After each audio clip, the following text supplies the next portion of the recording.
How to use SplitInBatches node in n8n. So to do that, you first need to head over right here in your actual n8n workflow and click on this plus icon that will appear.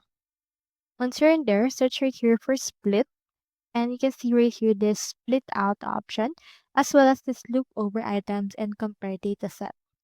So we want the split in batches, which is the loop over items. So this helps split data into batches and iterate over each batch. So let's head over and click into this one. You can see right here the parameters. Just need to input right here the batch size that you want. On my case, let's head over and then just input right here the batch size. You can also see right here this option that you may not need this node since it will automatically run once for each input item.